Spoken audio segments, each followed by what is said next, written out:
Hey everybody, what's up? It's your girl Bondi Blue and I'm back for another Real Housewives of Atlanta review, y'all. Alright, before I get into it, I want to let you guys know something. So I'm actually going to start a blog, a call-in blog radio show. I have been trying to figure out how I was gonna do the podcast thing, and last week I did. Was it last week? I think it was last week or the week before last. I went back on, I don't know if y'all remember, a lot of y'all who have been here for a long time with me remember when I was doing a podcast with Finesse Media on Blog Talk Radio. And I did an interview with them, and it kind of made me feel like I was ready to sign back up for Blog Talk Radio, and you're gonna be able to like call in when I do it. So I think I'm going to start doing that on Monday afternoons, probably around 4 p.m. Central Time, 5 p.m. Eastern, and it'll be something that I do live, but then I also put up on YouTube or on a podcast network like Anchor or something separately. I'm still trying to figure that part out. Probably gonna tease it to y'all on YouTube and then put the rest on an actual podcast site like iTunes and all of that type of stuff. I think I'm gonna do it through Anchor because I'm already signed up for them. I just haven't done anything. But I went ahead and signed up for Blog Talk Radio so that I could have the dial-in number and all of that type of stuff. So I'll probably give out the number for the first few times that I do this to my members only. And we'll see, because I don't need a whole bunch of people calling in because you can only have 10 per show anyway. So I'm gonna start off with my members and my Patreons, people who pay for the content, so that they can, you know, go ahead and talk to me and give their opinion on whatever we're talking about first, you know, as a courtesy to them. And yeah, so I guess I might open it up to them first, and then after I go through those people, I'll open it up to everybody else. We'll see. But yeah, so I just wanted to, you know, tell y'all about that before I got into Real Housewives of Atlanta. I hope y'all are excited about me branching out and doing new things, because I know a lot of y'all just love the content no matter what, and I love y'all and I appreciate y'all so much, and I think it's so amazing that you like me. You really like me. So yeah, let's go ahead and get into Real Housewives of Atlanta. So this episode, Cynthia threw Eva a baby shower. You guys, they have gotten really close. I mean, I know they had gotten close, but I didn't think they had gotten close enough for Cynthia to throw this girl a baby shower and actually invite her friends and family that are, you know, not celebrities and not on the show. So I kind of thought that was cool. But I also noticed that, you know, even though it was beautifully themed with the flowers, there was some balloons at one point that looked like areolas or nipples or something, and I was just completely thrown off. Did y'all notice that, or was it just me? Never mind. So everyone is going to be in attendance at this baby shower, and I thought it was hilarious when Nene was in the confessional and she said, all I know is it's not at Eva's house, because child, I hear she moved from box to box. I said, oh no, not box to box. Yeah, y'all damn sure ain't gonna be friends. That ain't gonna happen. Then as all of the ladies get there, everybody's looking beautiful. Oh my God, all of that. The conversation instantly goes to Ken and how submissive Ken is when Mark is around. The ladies are loving it. Okay, they love watching Kenya shut up sometimes. Like, I mean, it must give everyone some glee. Even her, you know, so-called good Judies, you know, they really were, you know, excited by it all. I mean, look, honestly, I think we all got a giggle out of it. And I think that knowing how strong Kenya is, to see her be so submissive is not only a key, but also quite troubling to the girls. When Eva finally got there, they stop, say hey, and then they get back to Kenya. I said, child, don't nobody even care about Eva right now. This is all about Ken and what we witnessed last episode. And this is when Nene tells the girls about how she reached out to Kenya and she hadn't responded, and then they showed us the text message after Nipsey died, and then somebody went to Kim Porter's funeral. So this must have been like last year, okay? So probably like early 2019. I think it was April 2019 or something like that. I wasn't sure sure what the date was, but I remember when all of those people passed away. So it was like last year. Nene reached out to Kenya and really wanted to squash the beef, extended an invitation for Learn Y'all to Talk or whatever, and Kenya never responded. So now Nene is like, I mean, I've done what I can do, and the girl just wants to keep the mess going. And I kind of feel like Kenya is in a place right now where she's so miserable that if she already doesn't like you, she's not about to make peace with you. And I think the fact that Mark defends Nene to Kenya is one of the main reasons why Kenya does not see it for Nene. I think if Mark hadn't got in between their situation, if he hadn't had such a strong opinion about how much he liked Nene because she introduced him to her husband, which is a regular occurrence for married people, I don't know what's wrong with him. You know, I think it's amazing to me that that's what you pick out. See, Mark is one of those misogynistic men who feel like the respect should only be flowing one way, and that's in his direction, because for some reason having a penis means you're more entitled to respect than a woman. I think that's hilarious, especially considering Kenya's strong personality and who she is as a woman. Why would you get with somebody like that? I think it must be like fun for him to see if he can find the strongest woman in the room and break her down and make her into the most insecure woman in the room. As beautiful as Kenya is, Mark has the ability to make her feel like she is the ugliest, you know what I'm saying, most invisible person in the room. And that right there is a special evil power that he has. I don't like him, and I don't like Kenya either. And there are times when you see things that Mark does to Kenya, and like Nene said, that's what you get, bitch. Okay, you did that to Tanya. You know, I totally get that sentiment, but as a woman, y'all, there's something about watching Mark and Kenya's interactions that takes all of the angst for her out of me. Like I totally feel for her when I see her, you know, just trying so hard to make him happy and to not argue with him, and somehow he seems to pick her apart no matter what she does. And even though, you know, she's trying to be submissive, she still kind of goes at him and says her little things and has an attitude. But it's like, damn, he's constantly, and it's exhausting to watch, y'all. I don't want to see more of Mark and Kenya. That shit is not as entertaining as it is bothersome. But Kenya shows up to the baby shower. Now that I've gone on and on and on, okay? Kenya shows up to the baby shower. Hey, Sunflower. You know what I'm saying? She's so excited to see her. I've seen how Eva has been on the internet these past few weeks talking about how much of a real friend Kenya has been to her. Off camera, Kenya is the sweetest person, and she does play the villain while on the show, but in real life she's been very supportive and loving towards Eva. So Eva feels like her two favorite girls, her two closest friends on the show at this point are Kenya and Cynthia. So this is like a genuine love that's going on between Kenya and Eva at this point, which is hilarious since they started off on such a terrible foot. But see, now they can bond about their mutual disgust for Lanithia leaks. So of course Kenya starts to talk about Mark and how he was mad she didn't have food ready for him when he came to the house. And Tanya's like, oh my God, that is really how they are. That's all they care about is what they're gonna eat and where they're gonna lay their head. That's all they care about. And this is when Kenya is in a confessional like, oh, but see, I have a husband, not a fiance, and I have a baby. So my load is a little more heavier than Tanya's. And it's just like, bitch, why are you always in a constant state of competition? She was just agreeing with you. Let the agreements occur and stop being stupid. Like I can't stand when she does stuff like that. So what?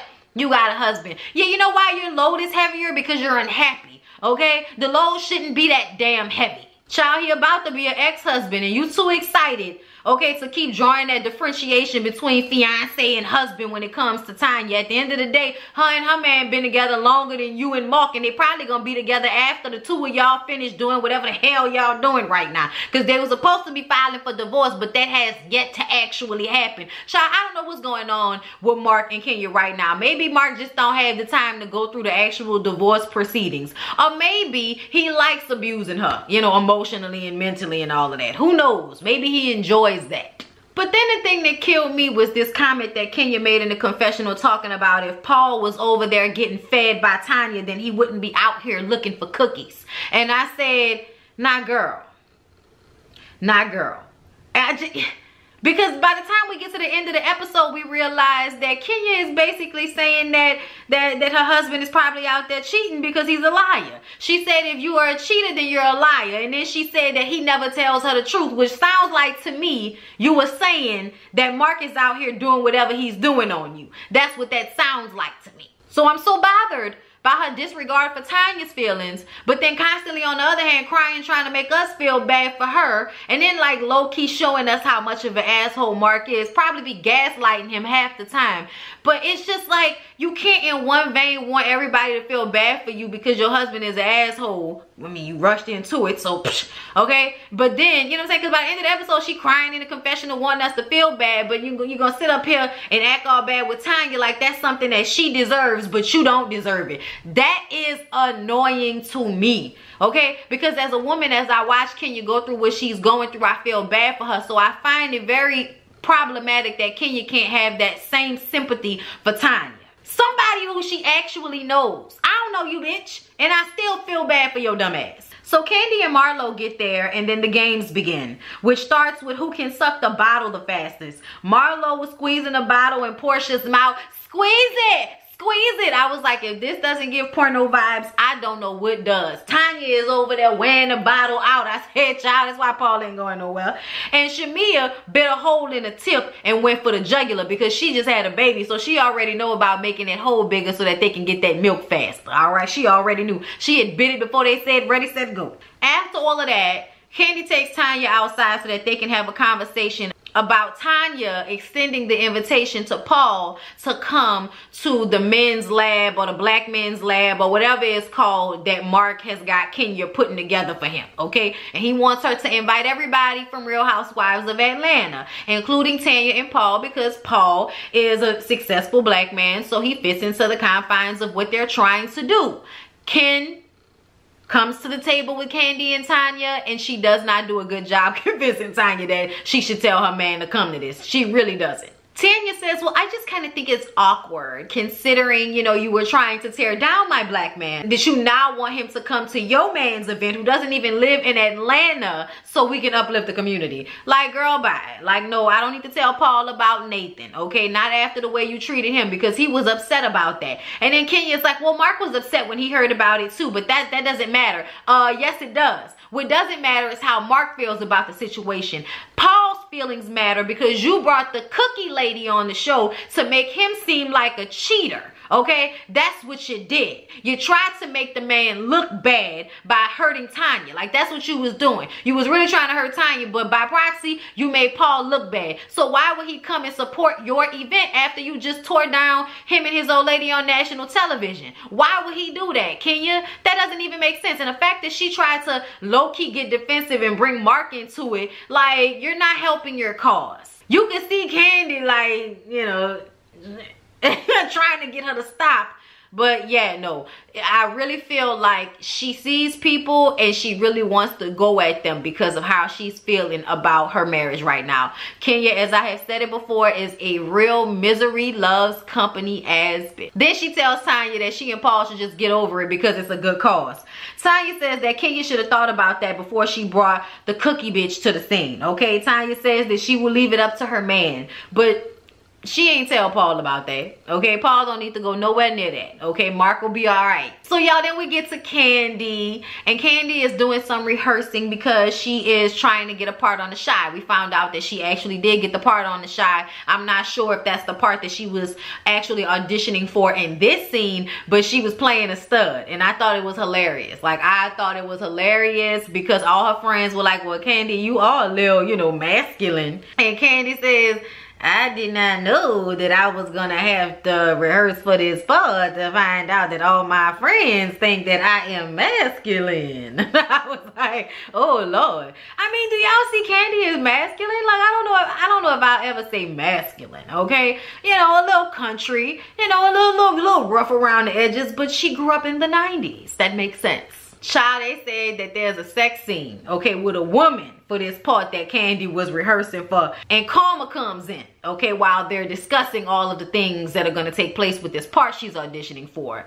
And we get on how supportive Todd is of her and her acting and all of the things that she has going on, even though they got this new baby coming, okay? So he's been supportive. So in return, it would behoove her, and this was Karma's advice, that she should be as equally supportive to Todd with the businesses, because he knows what he's doing. They already have several successful businesses already. So let Todd do his thing because he is supportive of you, okay? And I was like, that was some good advice, Karma. That was some real good advice. I don't think that anybody should be listening to you assholes on the internet about how to handle their relationship, because y'all ain't got no money and y'all don't know them people, but y'all steady screaming about Kandi shouldn't be letting him do this and do that. That is her husband. And y'all let y'all boyfriends hold y'all debit cards like it ain't nothing. So I feel like everybody should just mind their damn business and let Kandi and Todd do what they gonna do. Todd has proved over the years to be the opposite of what y'all thought he was. Opportunist. That man loved that little munchkin ass girl, okay? He loved her. They munchkins together. They got these beautiful children together. They got businesses. They got their dungeon, okay? Like, let them people be happy and be together and work out their issues. But you know, everybody feel like they're entitled to an opinion because you put it on a reality show. So, you know, there's only so much that can be said, but I do feel like people do go in on Todd unnecessarily. Like that's just how I feel. So I always feel the need to defend them when it comes to this, because I see so many people saying stupid shit online. Like, y'all really be thinking y'all right and y'all not. So y'all, Cynthia and Kenya meet up. And this was another time where Kenya could not control how much of a misery loves company as that she is, okay? So they meet up and they talk, they sit down, they got their snacks and they got their little sangria. And why was Kenya surprised that the sangria was in a bottle? I was like, ain't that how the sangria usually come? Or are you used to people making the sangria from scratch? Oh, is that what it is? Oh, okay. Sure. You ain't never seen the sangria in a damn bottle. Girl, bye. Anyway, so Cynthia talks to Kenya about that big fight that she had with Mike, you know, about going to the counselor and how they don't know how to communicate. And see, this is the thing that made me mad. Mike couldn't take the fact that Cynthia was holding him to task for his past, okay? She was asking a simple question: how can I trust that you won't cheat on me if this is something you've done in all of your previous relationships? He the one that wanted to put all of this shit in a book and have her read it. So now she's feeling some type of way about the things that he said, and he don't know how to take it. So he got defensive and tried to flip it on her. Now she's sitting here telling Kenya that somehow she must have misstepped in her communication because he went off and felt some type of way. He felt some type of way because he's the type of man that is not used to being held responsible. So his next, at least when it comes to relationships, so his thing next is to then try to flip it on you and be like, well, you know, if I'm not giving you what you need, then I guess I'm not the man for you. That's a cop-out. That's a cop-out. That's so you don't have to do something that makes you feel uncomfortable because it should just all be easy, right? Hell to the no. And Mike should know that at this age. That made me mad. Cynthia's sitting up there talking about they need to go to therapy because she needs to learn how to communicate. And you communicated perfectly as far as I was concerned. He the one that couldn't take what you were saying to him, okay? Just couldn't deal with it. It was too much. So he got upset and flipped it on her. Kenya then talks about Mark, you know. I feel like she didn't even really respond, and it could have just been editing it this way. But there wasn't even a real response to what Cynthia said before she jumped into Mark and how he's either, you know, not communicating at all or blowing up and going off about something. And he never really takes accountability for the things that he does wrong because he never feels like he is wrong. Ken is always wrong as far as Mark is concerned. Cynthia says, well, child, at least I can get Mike to apologize for something. And I think Kenya felt like Cynthia was comparing, and I've had conversations with my married friends like this, and it's not like that. It's not that you're trying to compare. It's just like, oh, well, you have this problem, but girl, that's good for you because you got that problem, but you got this good. I got that problem. You know, it's always like, oh, well, child, my man does this, and it's not to compete. It's just saying we have different type of men, and while you going through this, child, I'm going through this. It's just a reciprocal conversation when we're venting about our relationships. That's all it is. It's not to be taken, you know, as a competition on whose man is better. And I think that somewhere in there, Kenya kind of perceived what Cynthia said as that. Because then she gets into how, okay, well, you have to look at it. Because once a cheater, always a cheater. And if you're a cheater, then you're a liar.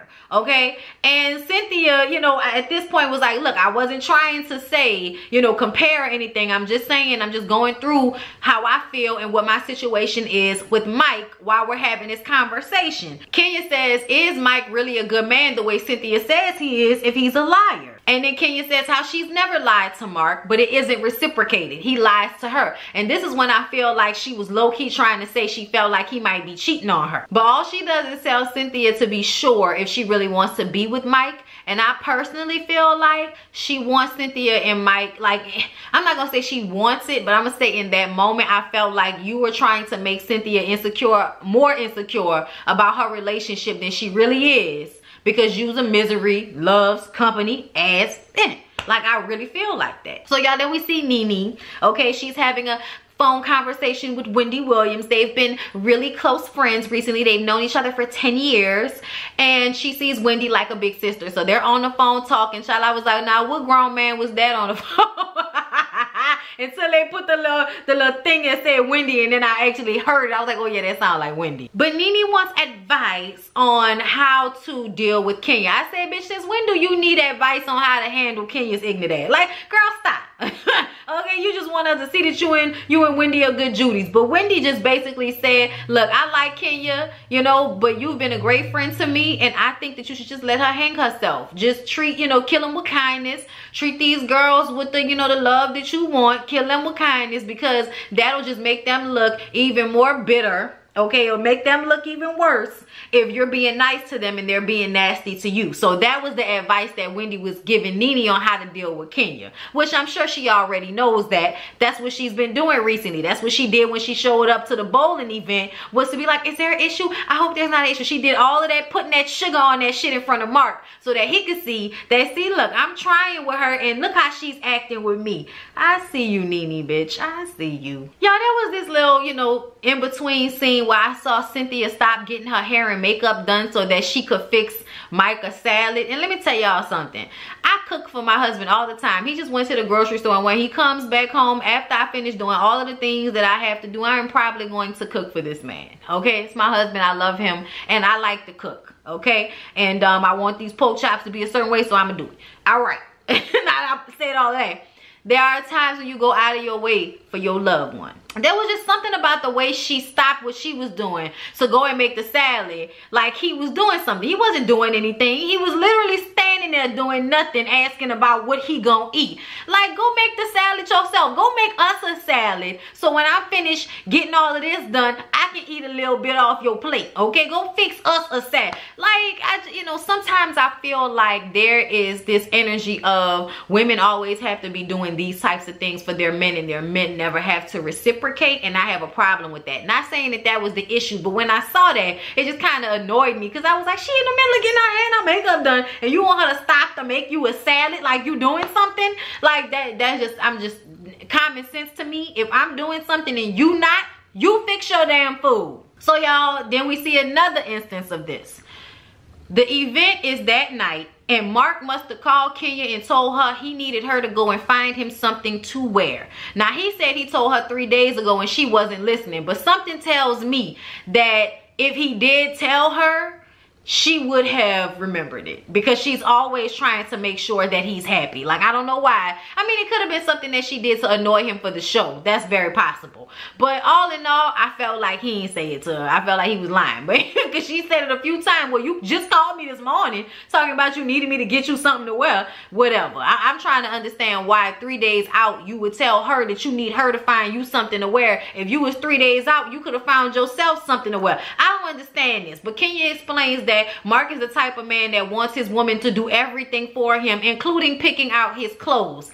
I just kind of feel like these are the things you do because you want to do them, not because somebody is demanding it of you, because that shit is exhausting. You mean to tell me that you couldn't pick out your own suit for this event that you so bucked up about? It's almost like he made Kenya do everything and then he took all of the credit for it. And that that really aggravated me. That really annoyed me about this whole Black Men's Lab, where we make it about black men. We make all the black women do all of the damn work, and then we don't even say a thank you to the black women. Like, I don't know, something about that like was it irked me, like, and it made me not like Mark even more. Okay, like, I know you think you cute, but it's not 1992 and nobody cares. Okay, so I'm gonna need for you to stop acting like an asshole. Like, it's just so misogynistic and annoying. I cannot.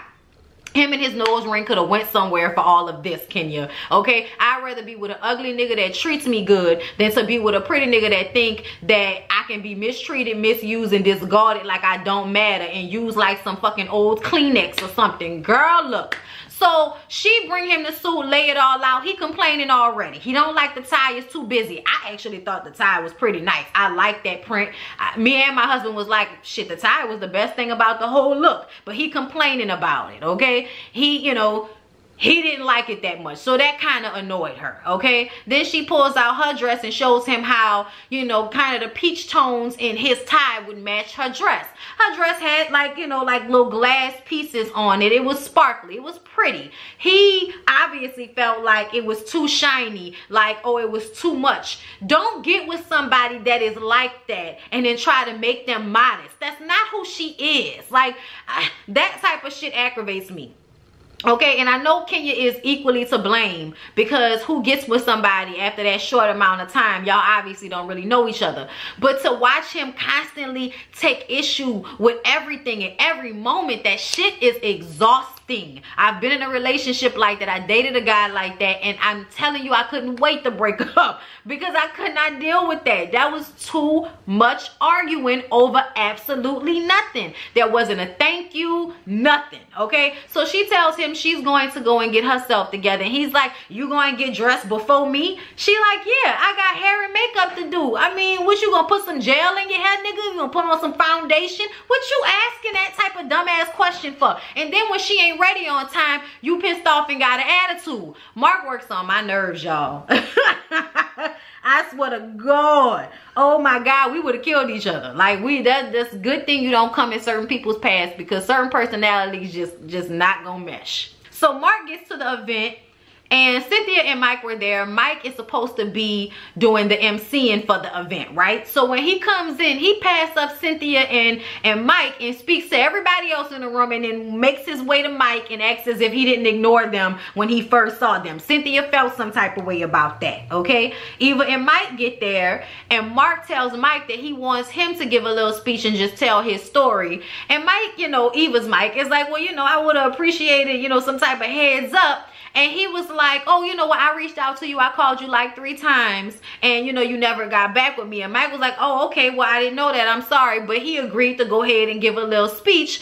But it seemed as if the situation wasn't handled as nicely as it should have been.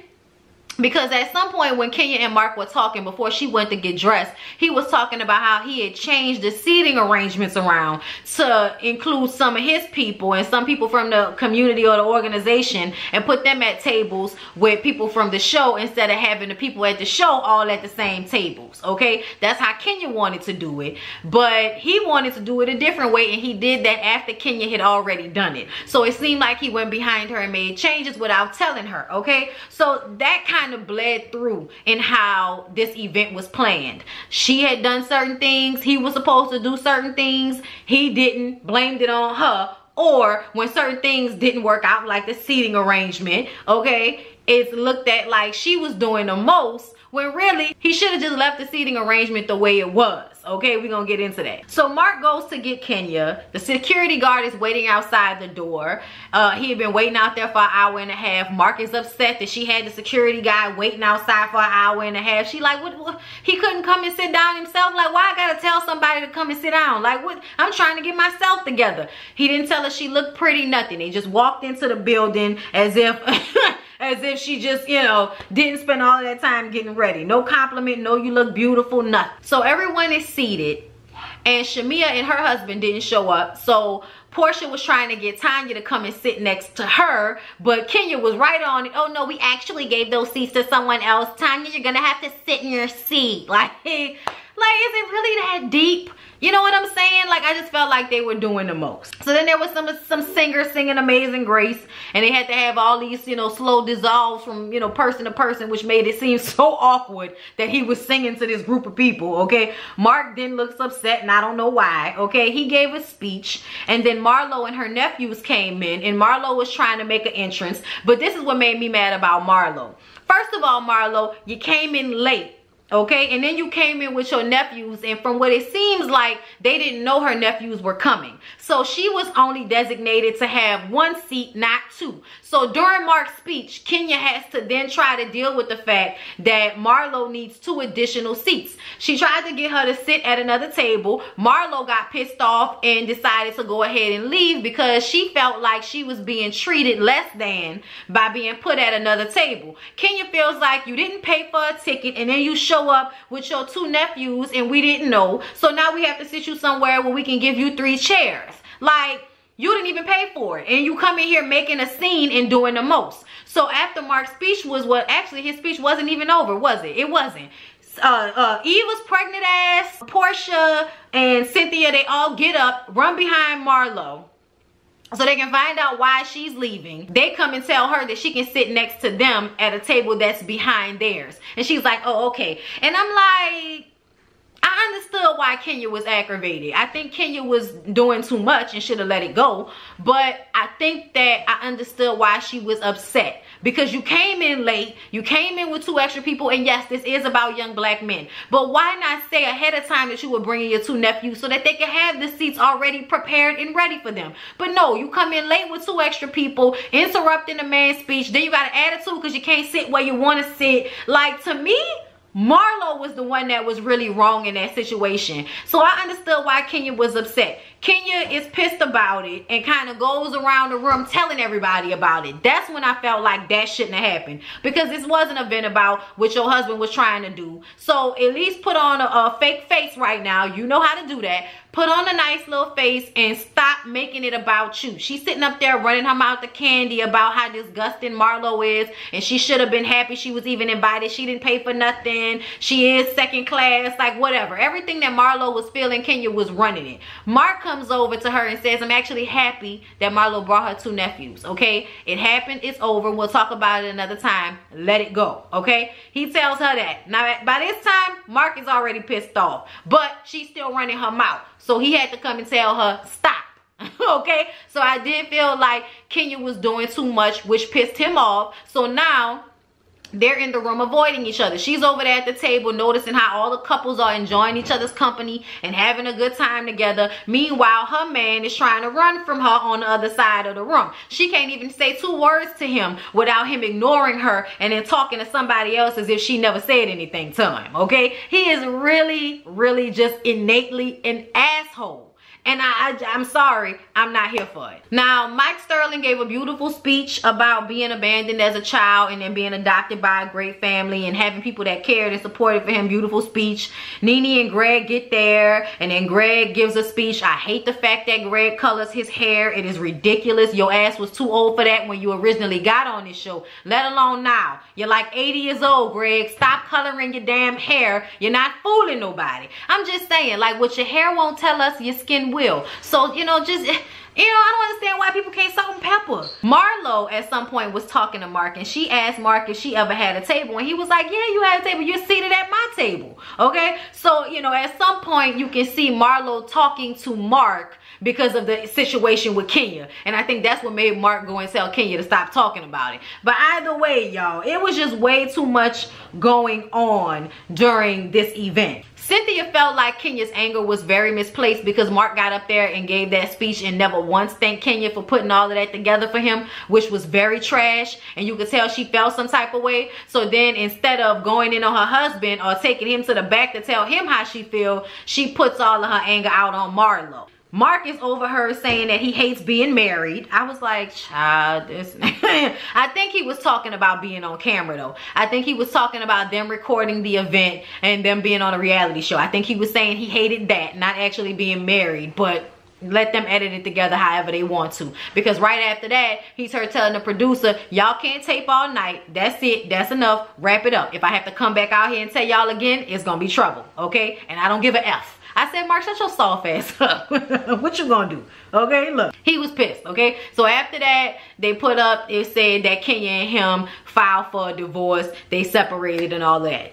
They might be separated. They have yet to file or finalize the divorce from what I understand. So, yeah. Mark is an asshole. Kenya kind of deserves it. But at the same time, it's almost like you wish she would just be happy single with her baby. And just, you know, be a happy person instead of using this relationship to become even more malicious and bitter, because that's what she's doing. You know what I'm saying? The marriage is not making her a better person. The baby maybe does, but not him. He makes her just as bad as she once was. Okay, it's just the fact that she has to control it. But see, as soon as she's not around him and she's able to go off by the mouth, she will.